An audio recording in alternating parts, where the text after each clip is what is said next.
When I spoke to you last at Christmas, I asked you all, whatever your religion, to pray for me on the day of my coronation, to pray that God would give me wisdom and strength to carry out the promises that I should then be making.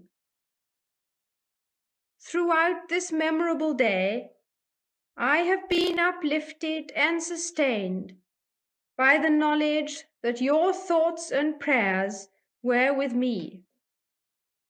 I have been aware all the time that my peoples, spread far and wide throughout every continent and ocean in the world, were united to support me in the task to which I have now been dedicated with such solemnity.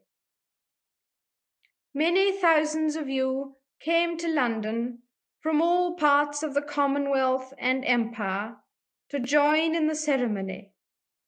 But I have been conscious too of the millions of others who have shared in it by means of wireless or television in their homes. All of you, near or far, have been united in one purpose. It is hard for me to find words in which to tell you of the strength which this knowledge has given me. The ceremonies you have seen today are ancient, and some of their origins are veiled in the mists of the past.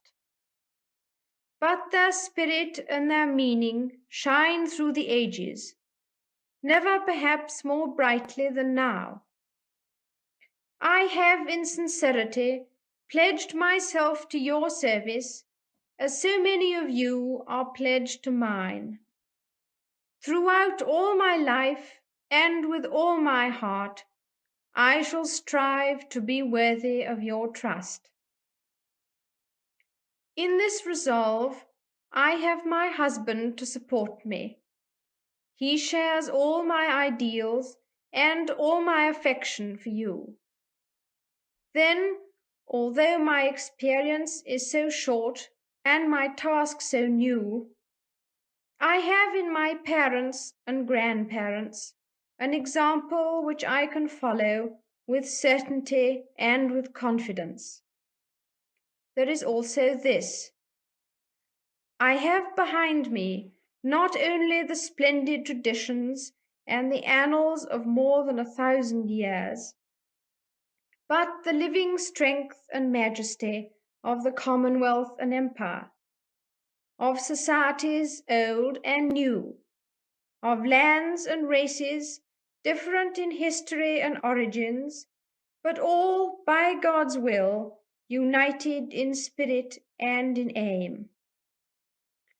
Therefore, I am sure that this, my coronation, is not the symbol of a power and a splendor that are gone, but a declaration of our hopes for the future, and for the years I may, by God's grace and mercy, be given to reign and serve you as your queen.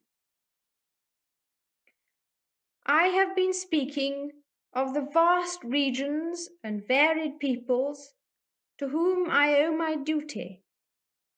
But there has also sprung from our island home a theme of social and political thought which constitutes our message to the world, and through the changing generations has found acceptance both within and far beyond my realms.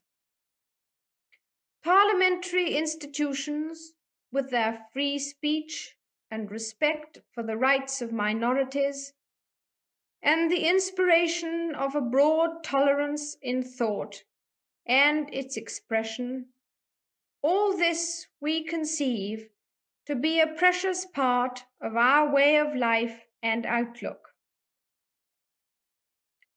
During recent centuries, this message has been sustained and invigorated by the immense contribution in language, literature, and action of the nations of our Commonwealth overseas.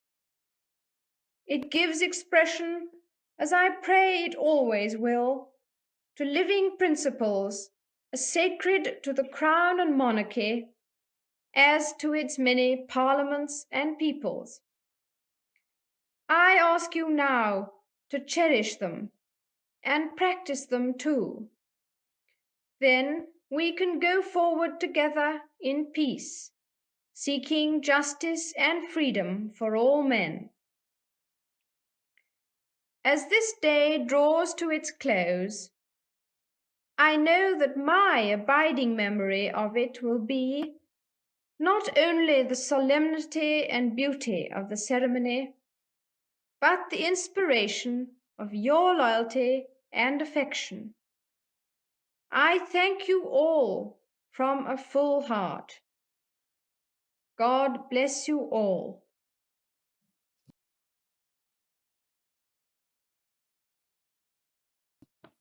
Presiding officer, First Minister, party leaders, and members of the Scottish Parliament.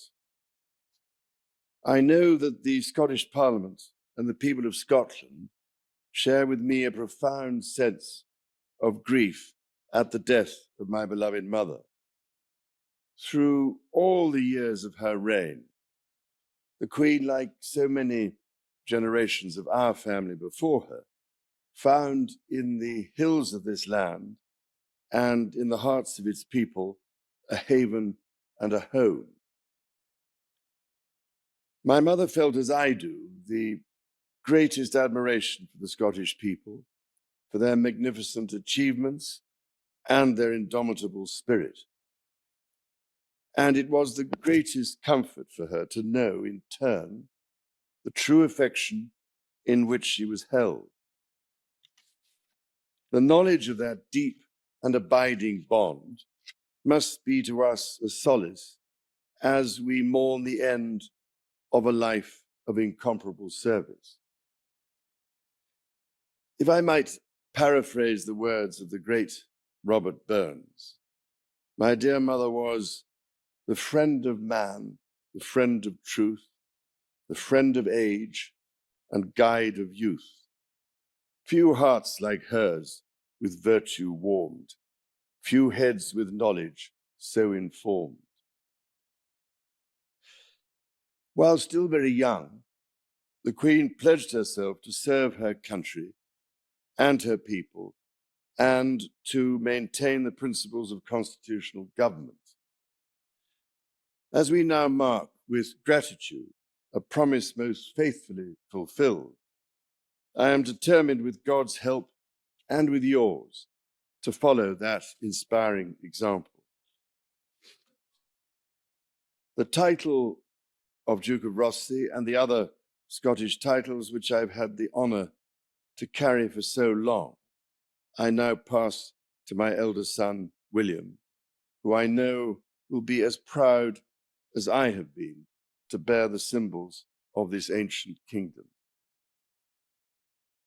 I take up my new duties with thankfulness for all that Scotland has given me, with resolve to seek always the welfare of our country and its people, and with wholehearted trust in your goodwill and good counsel as we take forward that task together.